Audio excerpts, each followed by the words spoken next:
모든 성도님들의 각자 성도님께서 각자의 자리에서 열심으로 또 교회를 섬겨 주셔서 한글학교와 한글학교 컨퍼런스와 또 개인적인 쉼의 시간을 잘 가지고 또 이렇게 밴쿠버로 돌아오게 됐습니다. 섬겨주신 모든 성도님들과 동역자님들께 감사를 드리고요. 지금은 이렇게 한국이 매우 덥습니다. 우리 지난주에 제가 버스를 타고 서울 시내를 가게 됐는데 버스 안에 있는 그 바깥 온도 표시하는 게 있지 않습니까? 거기에 38도를 이렇게 적더라고요.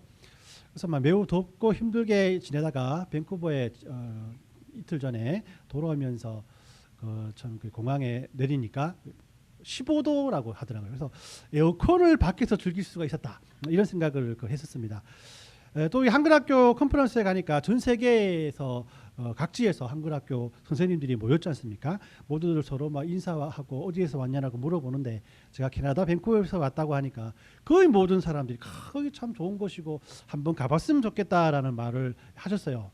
그러면서 이게 밖에 가면 내가 사는 곳이 천국이다라는 생각을 하게 되었고요. 고로 집 나가면 고생이다, 이런 생각을 하게 되었습니다. 내가 사는 이곳 밴쿠버가 바로 스위트홈이다, 이런 생각을 해보게 되었어요. 여러분들 살고 있는 이 밴쿠버가 전 세계인들이 참 부러워하고 오기를 원하는 그런 곳이다라는 생각을 하면서 감사하며 살아가시길 바랍니다. 우리는 이 장장 2년의 시간 동안에 가스펠 프로젝트를 통해서 신약 1권에서부터 3권까지 그리고 구약은 1권에서 6권까지를 함께 나누었습니다. 이제 마지막 남은 신약의 4권부터 6권까지 약 9개월 동안 또 성경을 배우게 되는데, 우리가 오늘 함께 읽은 말라기서는 바로 구약의 마지막 성경이라고 할 수 있죠. 자, 이 말라기 선지자의 외침이 끝나고 나서 하나님은 자그마치 한 400년 동안 이스라엘에게 단 한마디의 말씀도 하지 않으셨어요. 자, 성경의 역사가들은 이 시기를 하나님께서 말씀하시지 않는 시기라고 하면서 영적인 암흑기라고 부르고 있습니다. 자, 그럼 하나님은 왜 그토록 사랑하시던 자기 백성들에게 입을 닫으셨을까? 자, 이스라엘이 성전을 버렸기 때문입니까? 예배를 버렸기 때문입니까? 아니죠. 그들은 여전히 성전에 모였고 또 제단을 쌓았고 제물을 바쳤습니다. 겉보기에는 아무런 문제가 없는 종교 생활을 계속해서 유지하고 있고 지금도 유지하고 있어요. 그럼 정치적으로 혼돈한 시기였을까요? 아니죠. 당시 페르시아나 헬라나 로마가 각각 유대 땅들을 다스렸지만 유대인들이 반란을 일으키거나 폭동을 일으키는 것이 원인이 될 때는 그들이 강력하게 그들을 핍박했지만은 어떤 종교적인 면에서는 큰 어려움이 없는 그런 삶을 살았습니다. 그렇기 때문에 이 성경이 구약의 마지막 시기를 한 문장으로 표현한다면은 그들의 예배에는 진심이 없었다, 진정성이 없었다라는 그런 말입니다. 몸은 성전에 와 있었지만 마음은 떠나버린 예배, 습관적으로 드리는 예배가 하나님의 마음을 아프게 했고 결국 이 400년의 침묵이라는 비극을 불러왔다라고 성경이 우리에게 말씀하고 있는 거예요. 그래서 오늘은 이 말라기 선지자의 준엄한 이 경고의 말씀을 통해서 짐심 없는 예배가 어떤 예배를 말하며 이런 예배가 왜 위험한지에 대해서 살펴보고 또 이 경고를 통해서 우리 자신의 예배를 돌아보고 또 마음에 새기는 귀한 시간이 되었으면 합니다. 첫 번째로 진심이 빠진 예배는 온 우주의 왕이신 하나님의 위대하심을 지극히 하찮은 존재로 격화시키는 죄를 범하게 된다라고 성경이 우리에게 말씀을 해요. 이 본문은 1장 8절 말씀을 다시 한번 읽어봅니다. 시작. 만군의 여호와가 이르노라 너희가 눈먼 희생제물을 바치는 것이 어찌 악하지 아니하며 저는 것 병든 것을 드리는 것이 어찌 악하지 아니하냐. 이제 그것을 너희 총독에게 드려보라. 그가 너희를 기뻐하겠으며 너를 받아주겠느냐라고 말씀을 합니다.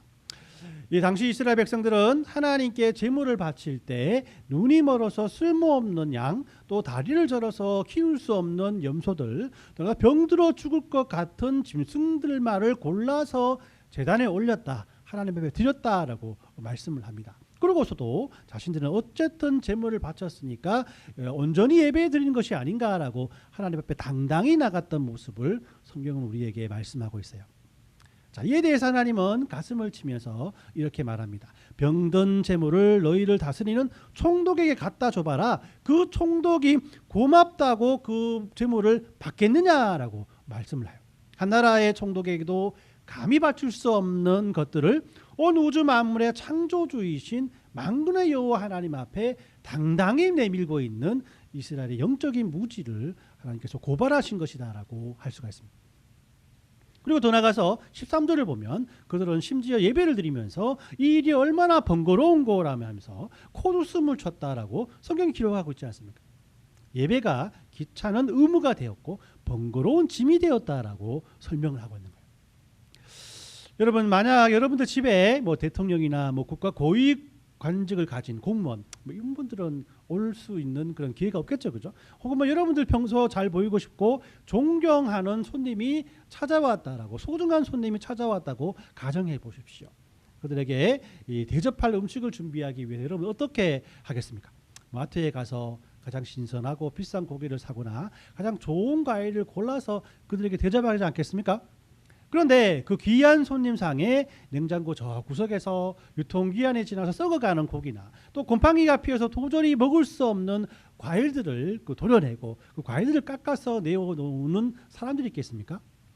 만약 그런 사람들이 있다면 그것은 손님을 대접하는 것이 아니라 대놓고 모욕하고 모욕을 주는 행위라고 할 수가 있는 거예요.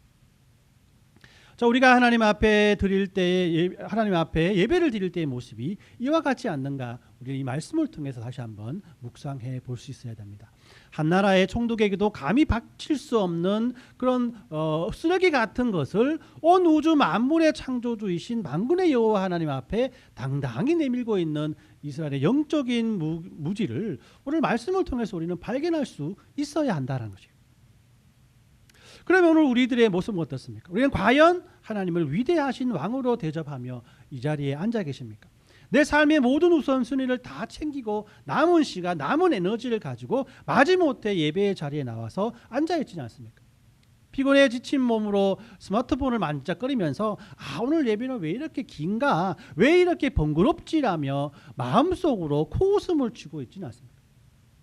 하나님은 이런 예배자들을 향해서 10절 말씀을 통해서 이렇게 말씀합니다. 같이 읽어보세요. 시작.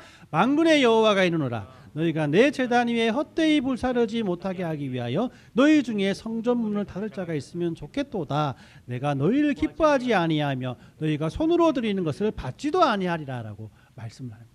너희 중에 성전문을 닫을 자가 있었으면 좋겠도다. 하나님의 진심 어린 이런 외침을 통해 우리는 구약의 마지막 시기의 영적인 상태가 어떠했는지에 대해서 유추해 볼 수가 있는 거예요. 영적인 상태를 알려주는 것이 예배 아니겠습니까? 예배가 형식화되고 그 예배 가운데 예배자들의 진심이 사라질 때 우리의 영도 서서히 죽어가고 하나님을 찾지 못하는 세대가 온다라는 것이죠.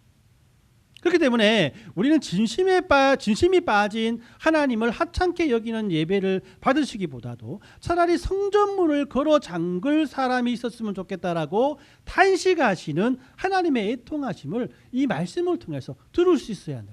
왜냐하면 진심 없는 예배는 하나님을 모독하는 행위가 되기 때문이라고 성경이 우리에게 말씀하고 있기 때문입니다. 두 번째로 진심 없는 예배는 하나님의 존귀하심을 깎아내린다라고 성경이 우리에게 말씀을 하십니다. 이 말라기 3장 8절 말씀을 같이 읽어봅니다. 시작. 사람이 어찌 하나님의 것을 도둑질하겠느냐? 그러나 너희는 나의 것을 도둑질하고도 말하기를 우리가 어떻게 주의 것을 도둑질하였나이까 하는도다.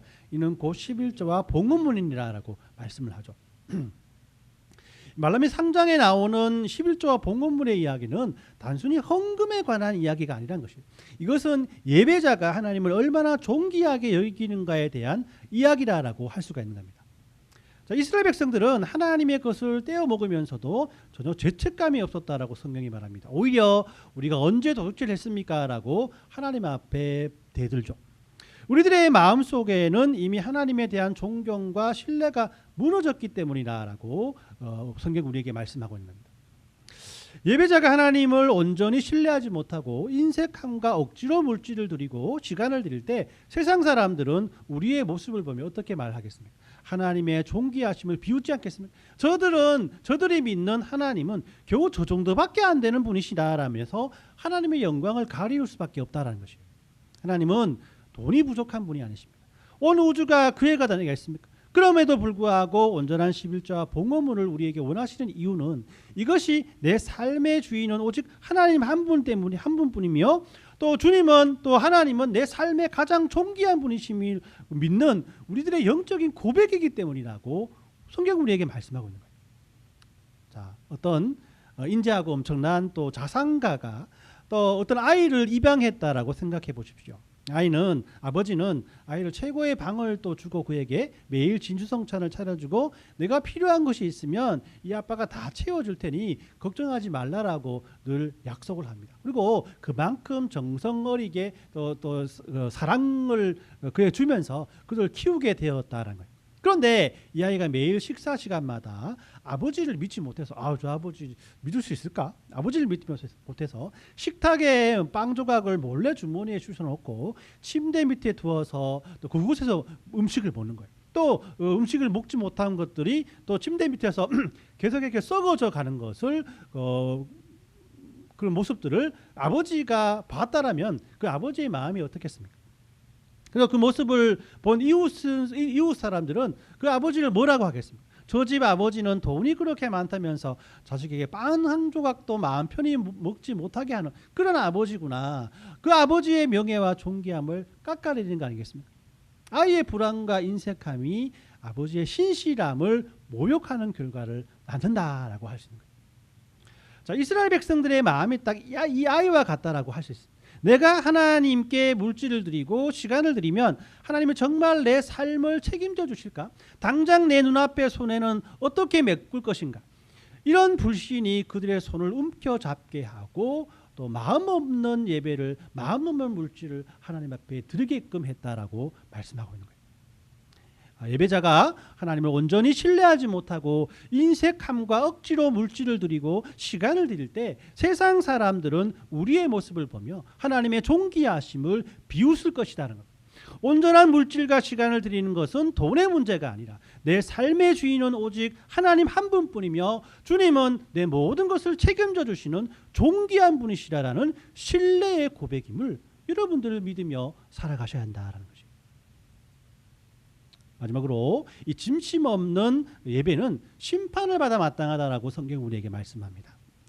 우리 4장 1절 말씀을 다시 한번 같이 읽어봅니다. 시작. 만군의 여호와가 이르노라 보라 용광로 불같은 날이 이르니 교만한 자와 악을 행하는 자는 다 지푸라기 같을 것이라. 그 이르는 날이 그들을 살라 뿌리와 가지를 남기지 아니할 것이로되라고 말씀을 합니다. 자, 하나님을 하찮게 여기고 그분의 존귀함을 깎아내리면서도 끝까지 회개하지 않는 자들을 향해서 성경은 교만한 자, 또 악을 행하는 자라고 부르고 있습니다. 그리고 그들을 용광로 불 속에 던져질 지푸라기처럼 심판하시겠다라고 경고하고 계시죠. 진심이 없는 예배는 단순히 부족한 예배가 아니라 영적인 반역이며 심판을 자초하는 위험천만한 일이라고 말씀하고 있습니다. 자, 이 말씀은 우리를 위협하기 위해서 주시는 말씀이 아니에요. 반대의 그런 경우를 우리가 분명히 보면 잘 알 수가 있습니다. 그리고 반대로 이 경고를 듣고 가슴을 찢으며 여호와 이름을 경외함으로 예배를 회복하는 자들에게 놀라운 하나님의 반전의 약속이 주어진다라고 할 수가 있는 것이죠. 자, 이 놀라운 반전의 약속을 더욱더 중요하게 더욱더 높이기 위해서 우리 첫 번째 심판을 자초하는 위험천만한 일들을 하나님께서 우리에게 보여주고 있는 것입니다. 우리 말라기 4장 2절 말씀을 같이 읽어봅니다. 시작. 내 이름을 경외하는 너희에게는 공의로운 해가 떠올라서 치료하는 광선을 비추리니 너희가 나가서 외양간에서 나온 송아지같이 뜨리라 라고 말씀을 하는 거예요. 그러니까 형식의 껍데기를 찢어버리고 중심을 다해서 하나님을 경외하는 진짜 예배자들에게 하나님께서는 영혼을 고치시고 삶을 치유하는 광선을 하나님께서 쏘아주실 것이다. 또 묶였던 모든 죄의 사실이 끊어지고 외양간에서 풀려난 송아지처럼 기뻐 날뛰는 그런 구원의 감격이 회복될 것이다 라고 말씀하고 있는 거예요. 똑같은 태양빛이 하늘에서 강력히 내릴 때 그 똑같은 태양빛을 받을 때 강가에 있는 진흙은 어떻습니까? 바짝 말라붙어서 돌덩이처럼 딱딱해지지 않습니까? 반면에 차가운 얼음 위에 햇빛이 또 내리쬐을 때 어떻습니까? 그 태양빛 아래에서 사르르 그 얼음이 녹아서 그 녹아내린 물을 통해서 그 땅이 촉촉하게 다시 한번 생기를 얻게 한다라는 것입니다. 태양이 문제가 있어서가 아니란 것이죠. 그것을 받아들이는 본질이 다르기 때문이랍니다. 하나님의 임재와 심판의 날도 이와 같다는 것이죠. 끝까지 마음을 완악하게 하고 또 그 마음을 닫아서 진정성 없는 예배를 드리며 하나님을 무시하는 교만한 자들에게는 하나님의 임재는 모든 것을 태워버리는 두려운 용광로불이 될 것이다 라는 겁니다.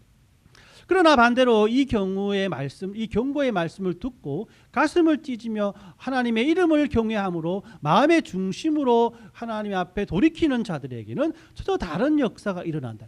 얼음이 녹아내리듯 완하게 했던 마음이 깨지고 하나님의 임재가 공의로운 해가 되어서 떠오르고 또 치료하는 광선으로 임하게 되며 또 송아지가 뛰듯이 하나님 앞에 기쁨으로 나갈 수 있는 그런 영혼의 상태가 된다라는 것입니다. 하나님께 온전히 하나님 앞에 예배할 때 우리에게 기쁨이 넘치는 그 이유가 바로 이런 이유 때문이라고 성경이 우리에게 말씀하고 있는 겁니다. 그 말씀을 정리합니다. 오늘 말라기 선지자의 피 끓는 외침을 통해서 이 400년의 깊은 침묵을 불러왔던 이스라엘의 무감각한 예배가 곧 나의 모습이 아닌지 오늘 두렵고 떨리는 마음으로 우리 말씀을 보게 됩니다.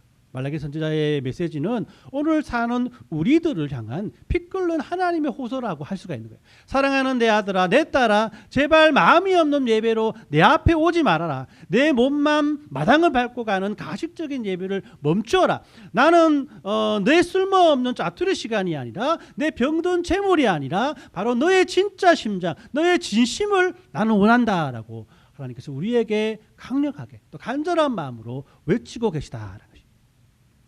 오늘 이 시간 우리 안에 굳어버린 습관적인 예배, 진심 어린 마음이 빠진 예배, 또 그런 재단을 여러분들 이 시간 허물어 버리시길 바랍니다. 그리고 이렇게 기도했으면 좋겠어요. 하나님, 내 마음의 십자가의 첫사랑을 회복시켜 주십시오. 총독들에게도 주지 못할 부끄러운 예배가 아니라 만왕의 왕이신 우리 주님께 내 삶의 가장 존귀한 것을 드리는 진짜 예배가 되게 해 주십시옵소서.